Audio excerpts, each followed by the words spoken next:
കവിത മരിച്ചവരെ കുളിപ്പിച്ചൊരുക്കേണ്ട വിധം. രചന ഷിബു മുത്താട്ട്. മൊരി പിടിച്ച ദേഹമാകെ പതുക്കെ പതുക്കെ എണ്ണയിട്ടൊഴിയണം. തലയിലാണോ ദേഹത്താണോ ആദ്യം വെള്ളമൊഴിക്കേണ്ടതെന്ന് തീർച്ചപ്പെടുത്തണം. കുളിപ്പിക്കാൻ കരുതിയ വെള്ളത്തിൻ്റെ ചൂട് വിരൽ മുക്കി ഉറപ്പാക്കണം. ഓടിത്തളർന്ന് ഞരമ്പുകളെല്ലാം തണുത്തുറഞ്ഞിട്ടുണ്ടാകും. സോപ്പിനാൽ മേലാകെ പതപ്പിച്ചെടുക്കണം.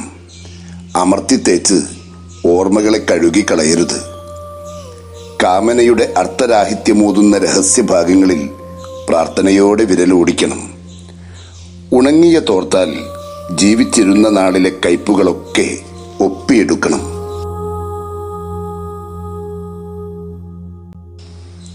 ഇന്നലകളെയോർത്ത് ഉറ്റവരെയോർത്ത് എറിച്ചു നിൽക്കുന്ന മുടിയേഴകളെ മെല്ലെ മെല്ലെ കോതിയൊതുക്കണം. മരിച്ചവർ ഇട്ടേച്ചു പോയ ജീവിത ചൂരുകളെ ടാൽക്കം പൗഡറിൻ്റെ കത്തുന്ന വാടയിൽ മൂടാതെ നോക്കണം. ഒരുപാട് ഉഷ്ണിച്ചതല്ലേ, മേലറ്റത്തെ കുപ്പായ കുടുക്കുന്ന് തുളയിലിടാതെ നിർത്തണം. മരിച്ചവരെ കുളിപ്പിച്ചൊരുക്കുന്നതിന് മുമ്പ് നാം സ്വയം മരിച്ച് അഹന്തകളെയാകെ അലിയിച്ച് കളയണം.